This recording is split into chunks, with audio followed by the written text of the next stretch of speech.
Hey, what's up, guys? Welcome to Dynasty Drip today. I'm going to try something new where at the beginning of every week, I'm going to do a Dynasty Risers and Fallers kind of edition episode going over some stuff that happened over the weekend. This could be kind of a redraft take as well, right? As basically it's going to be based on what is happening in the NFL every given week.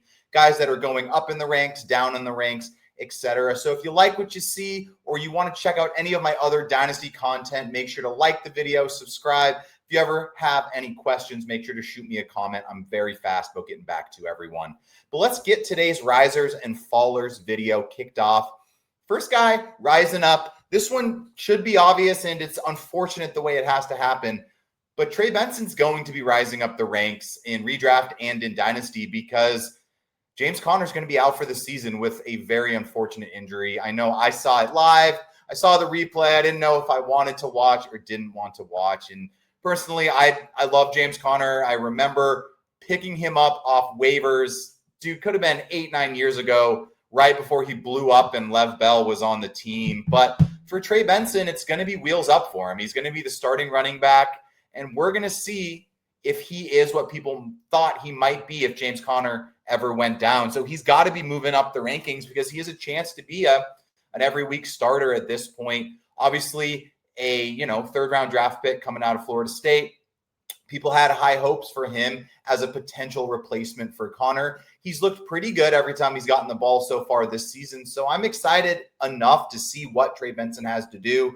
Your time to acquire Trey Benson was probably before this happened. And unfortunately now, if you're a Trey Benson owner, you just get to start playing him. And if you're a James Conner owner, you're going to have to start looking for some other options.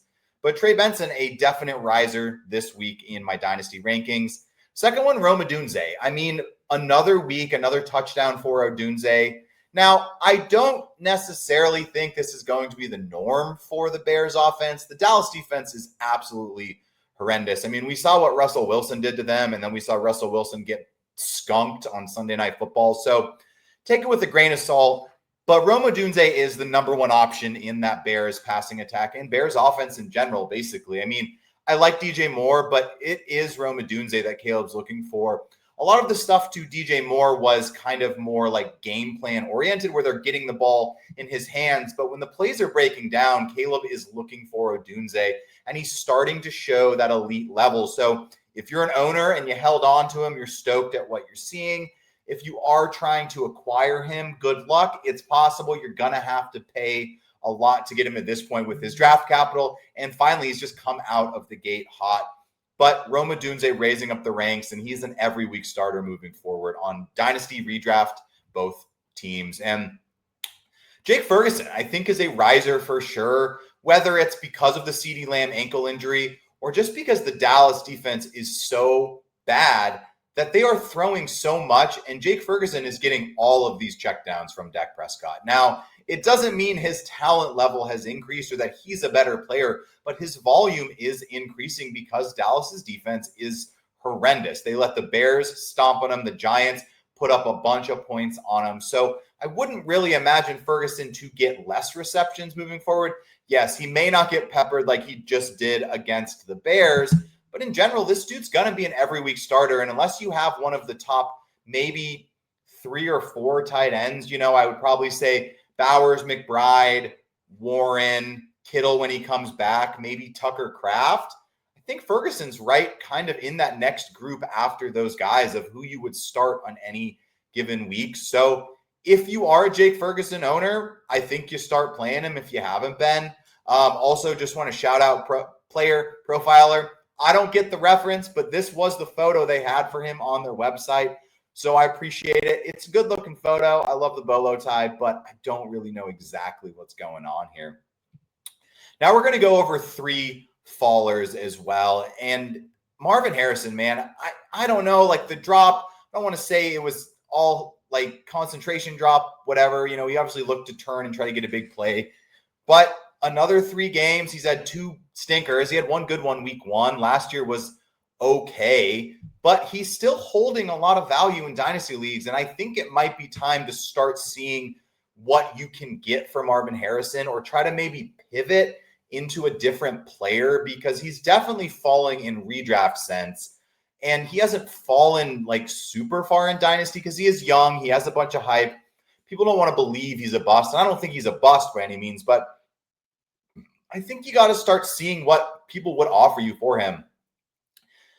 I would, definitely consider moving him for some guys in the same range, seeing if you can get maybe picks on top, or maybe throw some picks on top of Marvin Harrison to tier up into a player and kind of just adventure. I mean, like, what plus Marvin Harrison could get you Rome Odunze? Could you just do Harrison for Odunze? I don't know, and I'm not telling you what's going to go down in your league, but he's definitely a faller so far in Dynasty this year. Drake London's another one. Drake London is a very talented player, but Michael Penix is sketching me out like just a little bit. Basically, Drake London had a monster game last year. So far this year, he's been pretty like underwhelming. Obviously, Bijan's the focus of their offense. Penix isn't throwing for a bunch of yards. And when he is, he's getting it to Bijan. He's getting it to Kyle Pitts. He's getting it to Mooney. He's getting it to London, but not at some crazy rate that really is going to produce what I think Drake London was being drafted as or paid for as a dynasty asset this offseason. So, yes, I have Drake London above Marvin Harrison just because I think he is a better player. His is more situation-based. But same kind of idea is I'd start seeing what you could get for Drake London if you're trying to be a competitive team this year.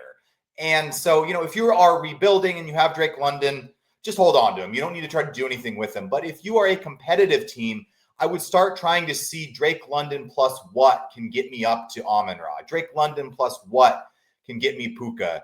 Drake London, I don't know, like Zay Flowers plus something. Maybe you could get that for Drake London and tier down into Zay Flowers or something like that. I think might be the idea of what I'd be doing with a Drake London. He's definitely a faller in redraft. Dynasty, maybe a spot or two. I'm not like worried, but if you are a contender, he's a guy I would definitely be a little worried about being like some wide receiver one for your dynasty team this offseason. And the last one, Travis Hunter. I mean, definitely in redraft, he's a faller.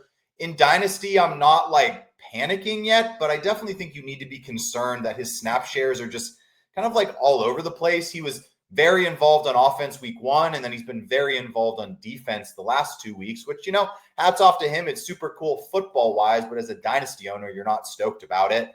Yes, he's a rookie, so it's 3 games in. Don't panic, but he isn't going up the ranks because there are some other players that were probably behind him, whether it was Tet McMillan, Rome Odunze, guys like that probably you would have to rank in front of him as a dynasty owner now. So if you're an owner, don't sell low on this guy, but maybe see if you can pivot. Can you get Tyler Warren with Travis Hunter? I think that's an intriguing offer. Maybe it gets done if the guy doesn't like tight ends. Obviously, Tyler Warren's absolute stud. I wouldn't trade him away. I'm just kind of spitballing ideas here. But Hunter, not a guy you love the start for, but it's 3 games into his rookie season. Let's not get too crazy with this. But like I said, I'm not moving him up my dynasty ranks after what I've seen the first 3 weeks. But thank you guys for coming to my first kind of Risers Fallers episode. If you like this kind of content, make sure to comment below and let me know so I know to keep doing these videos.